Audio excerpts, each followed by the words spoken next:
BSTC 2020 के second part में question number 156 से लेकर 160 तक कर रहे हैं। आप समझिएगा, मैं आपका कॉन्सेप्ट भी क्लियर कर रहा हूं और पूरे कॉन्सेप्ट क्लियर करने के लिए आपको हमारे एनवीरा एजुकेशन यूट्यूब चैनल के ऊपर आना पड़ेगा। तो चलिए, Edward Said he is European. Question में अब आपको यहाँ बनना है आर्टिकल, एन आएगा कि द आएगा कि ए आएगा या नॉन आएगा। यहाँ पे समझिएगा, मैंने लिखा यूनिवर्सिटी, मैंने कहा यूजफुल, यूनिवर्सिटी यूजफुल। तो अब वो शब्द ऐसे तो अपने को सिखाया जाता है कि भैया जिनका उच्चारण स्वर का हो, उनसे पहले अपन किसका प्रयोग करते हैं? एन का। अब यहाँ अक्षर तो ई आया हुआ है, तो ये क्या है? यूरोपियन। यूरोपियन यूरोपियन है, तो ये तो आना नहीं, द आएगा नहीं, एन आएगा नहीं, तो क्या आएगा सही आंसर?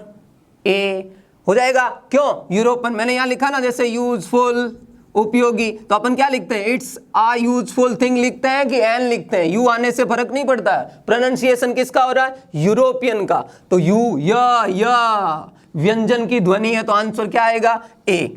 अब यहां पे देखिए, ये सिंपल सा क्वेश्चन है, करेक्ट स्पेल्ड वर्ड, सही स्पेलिंग ढूंढनी है। तो ये तो भैया जब आप पढ़ते हो थोड़ा ध्यान रखो। सबसे परसीव, पार्सेव, पार्सेव, परसेव, तब ये सही स्पेलिंग कौन सी है? जैसे पिछले वाले में हमने एग्जाम्पल लिया था, पिछले वाले ऑनलाइन में, तो यहाँ पे परसेव ये है भैया, परसेव समझाना, इसका सही आंसर ये। फिर देखिए आपका फाइंड द करेक्ट, और ये हमारे पिछले वीडियो के अंदर भी आया था। मैंने बहुत बार आपको कहा था कि देखिए इसमें छोटा सा एरर है। नेक्स्ट क्वेश्चन देखिए, the rise and fall of the tide are due to lunar influence. अब यह देखिए, राइज एंड फॉल, ज्वार और भाटा कहते हैं उठना और बैठना, किसका? ज्वार का। आर ड्यू टू होता है लूनार इन्फ्लुएंस, लूनार के इन्फ्लुएंस से, प्रभाव से। अब आप सोचिएगा, चंद्र के प्रभाव से होता है वो अलग बात है। अब यहाँ पे देखिए कि यहाँ एरर ए में है कि बी में है कि सी में है कि डी में है, कॉन्सेप्ट लगाइएगा। यहाँ पे लिखा हुआ the rise and fall, rise and fall, okay. उसके बाद आया ऑफ द टाइड, ये भी ओके। अब यहाँ पे are due to lunar influence, तो यहाँ पे आपको एरर आर नजर आएगा। क्यों? ऑफ के बाद क्या आया? टाइड। तो यहाँ पे जब सब्जेक्ट वर्ब कॉन्कॉर्ड पढ़ते हैं ना, तो उसके अंदर आता है कि भैया ऑफ के बाद वाली जो चीजें हैं उनके साथ में क्या भरा जाएगा? सिंगुलर। उसके सिंगुलर नहीं, इसके बाद क्या सब्जेक्ट आता है? तो बाद टाइड आया, और ये एक ही चीज की तरफ इशारा करता है। जैसे अपन ने कहा dal and baati, bread and butter, तो ब्रेड और बटर अब नाश्ता एक ही होता है, तो इज आएगा ना। तो same like that the rise and fall of the tide, यहाँ एरर कहाँ है? आर की जगह क्या आएगा? इज। तो आपका एरर किसमें है? फाइंड द एरर वाला ये क्वेश्चन है। नेक्स्ट में देखो, एंटोनाइम, मैंने कहा था ना उस समय, थोड़ा सा याद रखिएगा। साइनोनाइम्स का मतलब क्या बताया था? Similar word, similar word. तो एंटोनाइम का मतलब क्या है भैया? इसका मतलब है ऑपोजिट वर्ड। अब ऑपोजिट वर्ड को हिंदी में क्या कहते हैं भैया? अपन विलोम शब्द। यहाँ थोड़ा सा ध्यान रखने वाला, ये क्वेश्चन जो आते हैं ना, ये कॉन्सेप्ट से भी सही हो जाते हैं, चाहे आपको उनका अर्थ आए या नहीं आए। यहाँ पे एंटोनाइम्स ऑफ मैलिस, मैलिस का आपको ऑपोजिट बताना है, मैलिस का। अब यहाँ पे देखो, ऑनर यानी सम्मान करना। मैलिस का अर्थ, the meaning of malice is द्वेष होता है, द्वेष, ईर्ष्या या द्वेष करते हैं ना, मैलिस। ऑनर यानी सम्मान। एक्सटेसी उन्मादी क्षण, आनंदित क्षण। गुडविल और हैप्पीनेस, अब यहाँ पे हैप्पीनेस खुशियां होता है, एक्सटेसी उन्माद का वाला क्षण होता है, ऑनर यानी सम्मान होता है। लेकिन द्वेष का ऑपोजिट क्या होगा भैया? गुडविल। तो आपका आंसर हो जाएगा राइट, सी। चलिए नेक्स्ट क्वेश्चन की तरफ बढ़ते हैं। एन एवरेज काउ, ये सभी काउ के ऊपर लागू है। एक औसत गाय 1400 पाउंड। क्वेश्चन समझिएगा, ये आपके क्वेश्चन है जिसको अपन यूनिवर्सल ट्रुथ कहते हैं। सूर्य पूर्व में उगता है, पश्चिम में अस्त होता है, कुत्ते अजनबियों पर भौंकते हैं, ये सारी चीजें यूनिवर्सल ट्रुथ में आती है। पृथ्वी सूर्य के चारों तरफ चक्कर लगाती है, तो वैसा ही ये फैक्ट है।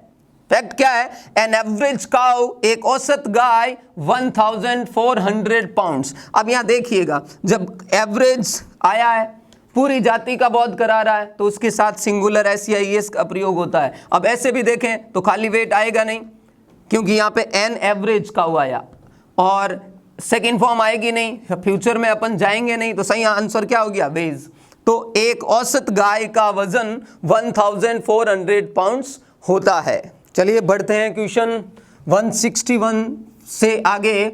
यहाँ पे देखिएगा क्वेश्चन दिया गया है, यहाँ पे आपको काइंड ऑफ सेंटेंस पहचानना है। इसमें kind of sentence, what a fool you are, what a fool you are. पीछे देखिए क्या दिया हुआ है। अब आप थोड़ा सा सोचिए, अगर यहाँ पे होता असर्टिव सेंटेंस, असर्टिव को अपन अफर्मेटिव सेंटेंस भी कहते हैं, सकारात्मक वाक्य, तो उसके पीछे क्या दिया हुआ होता भैया? Full stop. दूसरा लिखा हुआ है इंट्रोगेटिव सेंटेंस, तो इंट्रोगेटिव सेंटेंस के पीछे क्या दिया हुआ होता भैया? Question mark. एक्सक्लामेटरी सेंटेंस, जिसको अपन विस्मय बोधक वाक्य कहते हैं, जिसके अपन क्लास में भी पढ़ते हैं कि उल्टी आई, तो यहाँ दिया हुआ है उल्टी आई, तो यहाँ पे ये एक्सक्लामेटरी सेंटेंस हो गया। इंपेरेटिव क्या होता है? इंपेरेटिव का मतलब आज्ञार्थक वाक्य है। आज्ञार्थक वाक्य, आज्ञा कब दी जाती है? जब कोई आमने सामने होता है, तो उस समय सब्जेक्ट का हेल्पिंग वर्ब का प्रयोग नहीं होता। जैसे open the door, post this letter, come inside, वो इंपेरेटिव सेंटेंस होता है। तो अब आप खुद ही देख लीजिएगा, what a fool you are कौन से काइंड का सेंटेंस है? सेंटेंस का प्रकार बताना है तो ये इंट्रोगेटिव सेंटेंस। अगर थोड़े से कॉन्सेप्ट के साथ अगर आप इसको सोल्व करें तो आप इसमें से पूरे नंबर प्राप्त कर सकते हैं। वापस देखिएगा, He asked who lived next door। यहां पर आपको दिया गया है इनडायरेक्ट स्पीच, इसको आपको डायरेक्ट में बदलना है।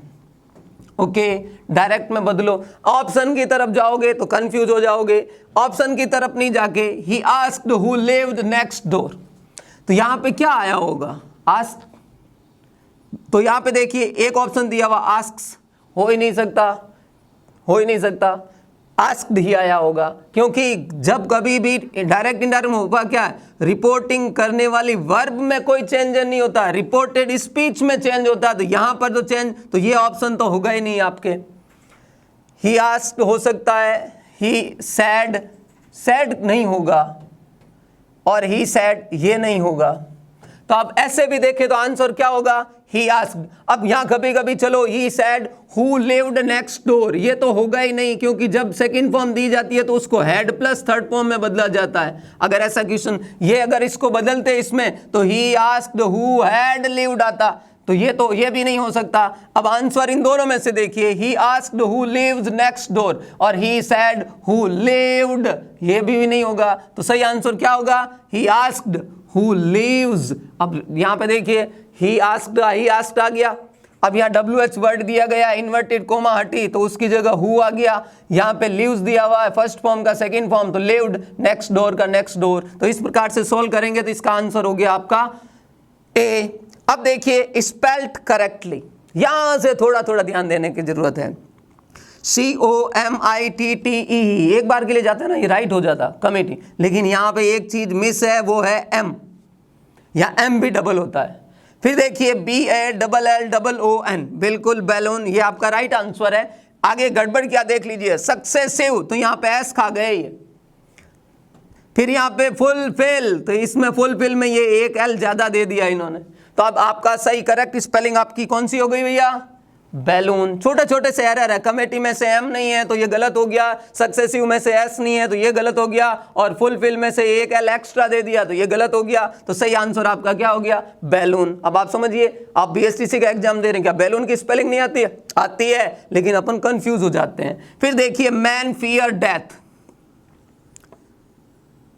आदमी सब है, MEN है, मैन फियर डेथ, आदमी मौत से डरता है। अब यहाँ जब अपन इस सेंटेंस को हिंदी में पढ़ते हैं ना, तो ऐसा पता लगता है कि इसमें आर्टिकल आना चाहिए, आर्टिकल आना चाहिए, लेकिन भैया यहाँ ना तो ए आएगा, ना एन आएगा, ना दे आएगा, यहाँ क्या आएगा? नो आर्टिकल, सीधा सा man fear death, no article.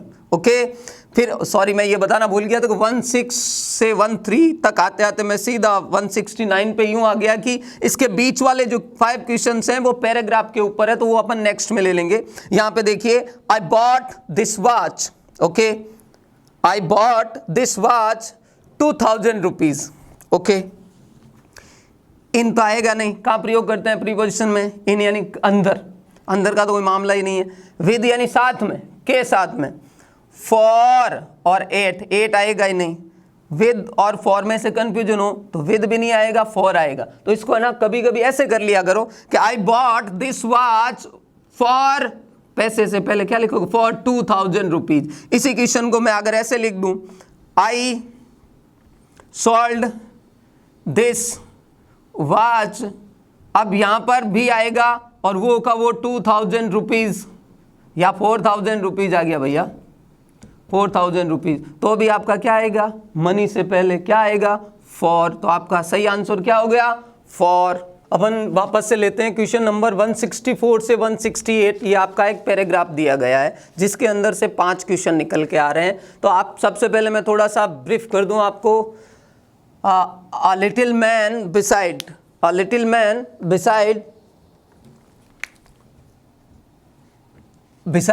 पास में, नजदीक, और इसी में एस जुड़ जाता तो बिसाइड्स यानी के अलावा हो जाता है। यहाँ पे पास में, a little man beside me, मेरे पास में एक छोटा सा आदमी, वाज टर्निंग ओवर, पलट रहा था, पेजेज पन्ने ऑफ अ मैगजीन, एक पत्रिका के पन्ने पलट रहा था, क्विकली एंड नर्वसली, तेजी से और तनाव में, चिंतित होकर। ओके, ऑपोजिट मी, मेरे सामने, there was a young mother, एक युवा माँ थी, हु वाज ट्राइंग, जो कोशिश कर रही थी, restrain her son from making a noise, जो शोर करने की कोशिश कर रहा था, उससे उसकी माँ उसको क्या कर रही थी, कोशिश कर रही थी रिस्ट्रेन करने की। क्वेश्चन दिया हुआ है, the boy had obviously grown weary मतलब ऊब चुका था, थक चुका था, वेटिंग इंतजार करने से।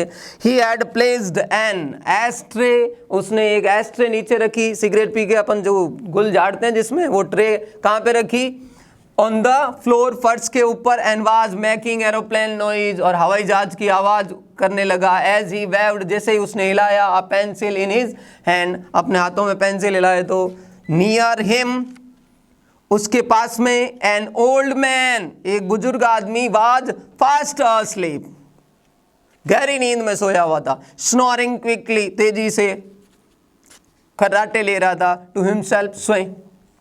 And the boys mother was afraid, उस लड़के की, बच्चे की माँ डरी हुई थी, दैट सूनर और लेटर, अभी या बाद में, हर सन वुड वेक, उसका बेटा जगा देगा, द जेंटलमैन अप, उस आदमी को, जो सोए हुए आदमी को, सोया हुआ आदमी कौन है, ओल्ड मैन। अब इसके ऊपर 164 क्वेश्चन क्या है, what was the old man doing, बुढ़ा आदमी क्या कर रहा था। अब आप सोचिए था यहाँ पे, an old man was fast asleep, गहरी नींद में सोया हुआ था। तो ऑप्शन आपका दिया हुआ, sleeping, looking at the child, बच्चे की तरफ देख रहा था। अब कैसे देखेगा, सोया हुआ है।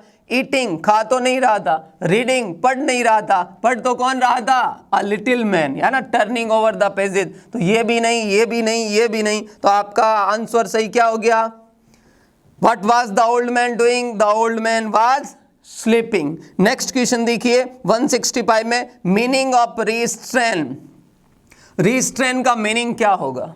तो अब थोड़ा सा देखियो, मदर हु वाज ट्राइंग, जो कोशिश कर रही थी, टू रिस्ट्रेन हर मदर हर सन, अपने बेटे को किस क्या करने से, फ्रॉम मेकिंग अ नॉइज, शोर करने से।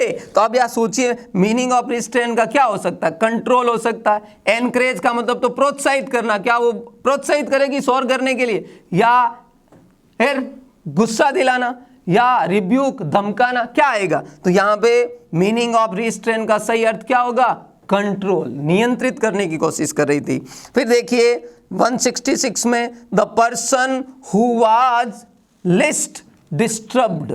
अब इस पैराग्राफ से ना ये क्वेश्चन जो निकल के आया ना, अब यहां पे अलग अलग रवैया हो सकता है। इस पैराग्राफ के अंदर अब ये पूछा गया, द पर्सन, वो व्यक्ति, हु वाज, दो था, लिस्ट डिस्टर्ब्ड, बिल्कुल डिस्टर्ब नहीं था। वाज, कौन था वो, कौन डिस्टर्ब था, ऑब्जर्वर, देखने वाला था, सन, वो बेटा था, ओल्ड मैन, वो ओल्ड मैन था, या लिटिल मैन, वो आदमी था, कौन सा था। हाँ, तो आप समझिएगा, लिस्ट मतलब सबसे कम। अब यहाँ अगर मैं अपनी बात करूं तो ऑब्जर्वर यानी जो देखने वाला था, यहाँ लिखा ना, लिटिल मैन बिसाइड मी मी, मेरे पास में। तो देखने वाला सबसे कम डिस्टर्ब था, बेटा तो डिस्टर्ब था। सन क्यों था? क्योंकि obviously grown weary of waiting, इंतजार करने से ऊब चुका था, थक चुका था, तो ये तो डिस्टर्ब था।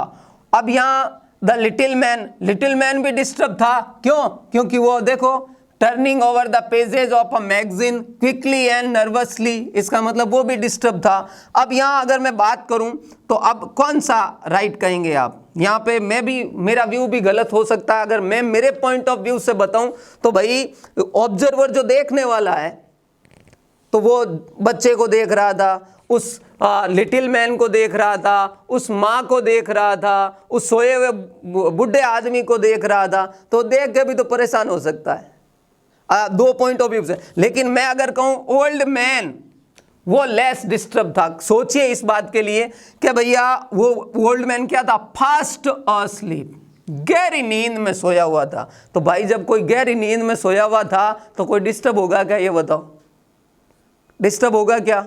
नहीं होगा। लेकिन देखो यहाँ पे भी इसके ऊपर मैं वापस से अपने सीनियर्स जो विद्वान साथी हैं उनके साथ चर्चा करूंगा कि यहाँ पे राइट ऑब्जर्वर भी हो सकता है और ओल्ड मैन भी हो सकता है। ऑब्जर्वर को इस सेंस में अपन राइट कर सकते हैं कि वो सब देख रहा था, लेकिन इसके जो आगे वाला क्वेश्चन है ना वो इसका सपोर्ट करता है। आगे वाला क्वेश्चन अगर आप देखेंगे ना तो वहां जाके इसका आंसर मिल जाता है कि वो भैया सब, इसका राइट आंसर ओल्ड मैन होगा। आगे वाला क्वेश्चन अगर सॉल्व करेंगे तो पता चलेगा। देखिए मैं आगे वाला क्वेश्चन आपके सामने लिखता हूं, इसका यहाँ पे मैं क्लीन कर रहा हूं। 165 16415 ये कर रहा हूं मैं। आगे वाला क्वेश्चन देखिएगा, मैं आपके सामने लिखता हूं तो आपको बिल्कुल समझ में आ जाएगा कि यहाँ पर क्यों सबसे कम डिस्टर्ब कौन था, कि सबसे कम डिस्टर्ब कौन था। भैया मेरा आंसर ओल्ड मैन है। ऑब्जर्वर भी हो सकता है, लेकिन मैं अपने आंसर को सपोर्ट देने के लिए नेक्स्ट क्वेश्चन का हेल्प ले रहा हूं। 167 क्वेश्चन में लिखा हुआ है the factor the factor common to all the people, the factor common to all the people was that they were all यहाँ पे fill in the blanks दिया गया है।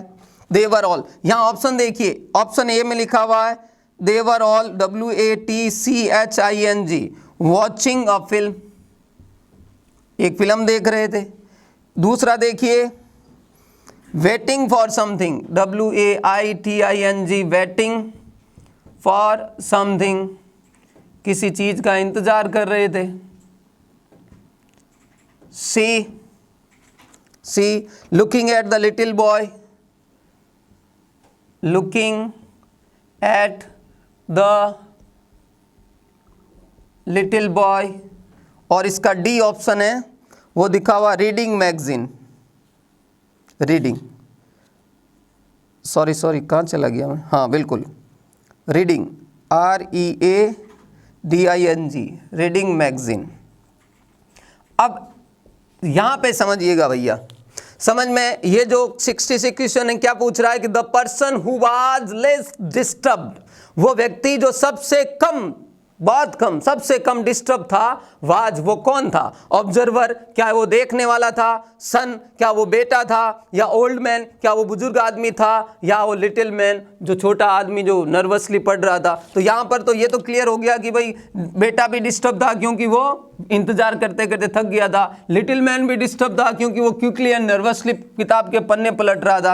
अब इस क्वेश्चन को सपोर्ट देने के लिए 166 में गए तो द फैक्टर कॉमन और टू ऑल, वो कारक जो सबके लिए सामान्य था, द पीपल उन लोगों के लिए, वाज था दैट दे वर ऑल, वो सब क्या कर रहे थे? क्या कर रहे थे भाई? अगर मैं बात करूं कि वॉचिंग अ फिल्म देख रहे थे। अब वो फिल्म कैसे देख रहे थे यार? कोई देखो यहाँ पे लिटिल मैन भी आ गया, मदर भी आ गई, बच्चा भी आ गया, बूढ़ा आदमी भी आ गया, सो भी रहा, खराटे ले रहा है, तो फिल्म देखने वाला तो हो ही नहीं सकता। वेटिंग फॉर समथिंग, किसी न किसी चीज का इंतजार कर रहे थे। बिल्कुल, यहाँ looking at the little boy, छोटे बच्चे को देख रहे थे। तो छोटे बच्चे को वो सोया हुआ बाबा कैसे देखेगा, ओल्ड मैन कैसे देखेगा, नहीं देख सकता, तो ये भी राइट नहीं है। रीडिंग मैगजीन, रीडिंग, बिल्कुल, अ लिटिल मैन रीडिंग, वहां पे ना तो ऑब्जर्वर देख रहा था, ना वो मदर देख रही थी, ना वो बच्चा देख रहा था, ना ओल्ड मैन देख रहा था, तो रीडिंग में नहीं है। सारे ही लोग एक कॉमन चीज क्या कर रहे थे, वेटिंग फॉर समथिंग, किसी न किसी चीज का इंतजार कर रहे थे। तो जो ऑब्जर्वर है वो भी तो इंतजार ही कर रहा था, तभी तो वो खड़े खड़े इंतजार कर रहा था। तब देखा कि भाई मेरे पास में एक छोटा आदमी किताब के पन्ने पलट रहा है, सामने एक माँ है और उसके साथ में एक बच्चा है, एक आदमी सो रहा है। तो मेरे हिसाब से मैं यहाँ कहता हूँ कि ये 166 क्वेश्चन का सही आंसर वो ओल्ड मैन होगा, क्योंकि भाई सोया हुआ है, सोया हुआ आदमी दुखी कैसे हो सकता है। तो ये BSTC 2020 का इंग्लिश का पेपर है, शीघ्र ही हिंदी का पेपर भी आपके सामने आने वाला है, तो साथ बने रहिएगा और हमारे एनवीरा एजुकेशन चैनल को सब्सक्राइब कीजिए, अधिकतम लोगों तक पहुंचाइएगा। और फिर से मेरा आपका निवेदन कि बार बार जो मैं आपसे कह रहा हूं, हम कांस्टेबल एग्जाम, दिल्ली पुलिस वाला भी लेके आ रहे हैं, हम रीट भी लेके आ रहे हैं, और बैंक रिगार्डिंग जितने भी एग्जाम आने वाले हैं उन सब की इंग्लिश हमारे एनवीरा एजुकेशन पर मिलने वाली है। Thank you.